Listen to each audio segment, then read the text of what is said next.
at landslide ang dulot ng pananalasan ng bagyong Maymay sa Northern Luzon. 2 patay sa landslide sa Benguet at mula sa Baguio City, saksila si Marisol Abderrahman.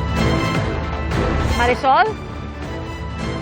Pia, kabi-kabilang pagguhunga ang naitala sa sa ilang lugar. Dito sa probinsya ng Benguet sa bagyong Maymay.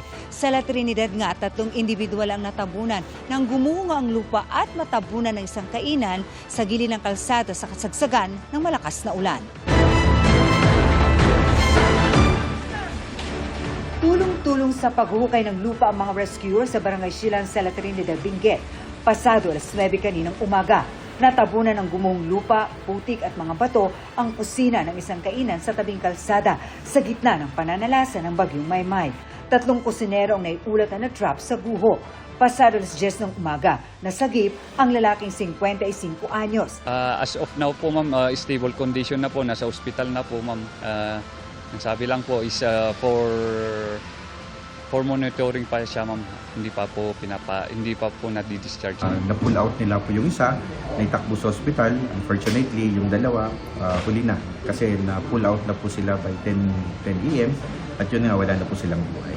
Ayon sa alkalde, kaanak na may-ari ng kainan ang mga nasabing kusinero na 66 anyos at 31 anyos.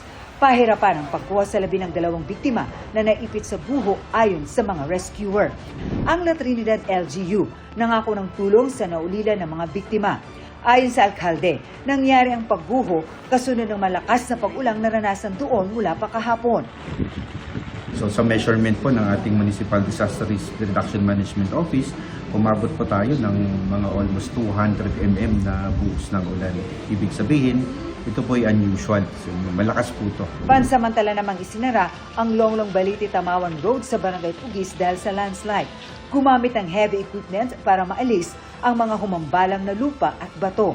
May naitala ring pagguho ng lupa sa Barangay Lubas. Habang patuloy na binabantayan ang mga creek gaya sa Barangay Wangal kung saan umapaw ng tubig sa Binay Road.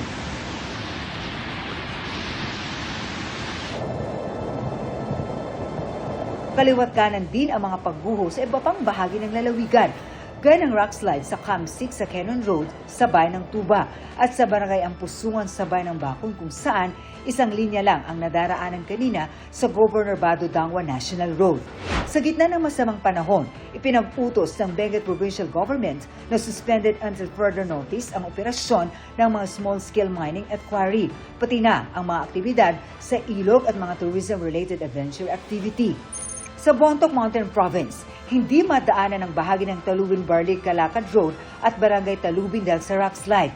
Ganyan din ang sitwasyon sa Mountain Province, Kalanan-Pinukpok-Abot Road sa Tinglayan, Kalinga. Ramdam din ang masamang panahon sa iba pang lugar sa norte, gaya sa Baguio City kung saan magdamag naranasan ang ulan. Nakaranas ang brownout sa ilang bahagi ng lungsod dahil sa mga natumbang puno at poste. Dahil sa ulan, binaha ang Baguio-Bawang Road sa Barangay Irisan, kaya pansamantalang hindi nadaanan. Maliban sa Burnham Park, pansamantala munang isinara ang lahat ng parke sa Baguio kanina dahil sa masamang panahon. Magdamag na ulan din ang naranasan sa Ilocos Sur. Mag-alauna na madaling araw kanina, lumaylay ilang kable sa kalsada dahil sa malakas na hangin. Malakas kasi ng hangin. Lumaylay po ma'am, kaya inaayos po namin para may internet po yung mga tao dito. Nakabantay ang mga opisyal ng barangay para rumisponde kung kailangan. Alas 2 sa madaling araw nang maglandfall ang bagyo sa bayan ng Magsingal. Sinira nito ang bubong ng ilang bahay at bangka sa Barangay Puro. Natanggal yung mga bubong, hindi kami nakatulog kasi pumapasok yung tubig, yung ulan. Ayon sa Magsingal DRRMO, may mga barangay na nawala ng supply ng kuryente. Kanina umaga po, marami pong barangays na wala pang kuryente. Pero yung iba po kasi na-restore na. So bale ngayon as of 12/3 po, mga 8 barangays na lang po yung walang kuryente. Lakas ng agos ng tubig sa ilog guys, oh. Hanggang tuhod na baha naman ang namarwisyo sa mga taga-barangay Boronos sa bayan ng Tagudin. Ayon sa mga otoridad, halos 70 pamilya ang lumikas sa bayan. Nalubog din sa baha ang ilang palayan at pinasok ng tubig ang ilang bahay.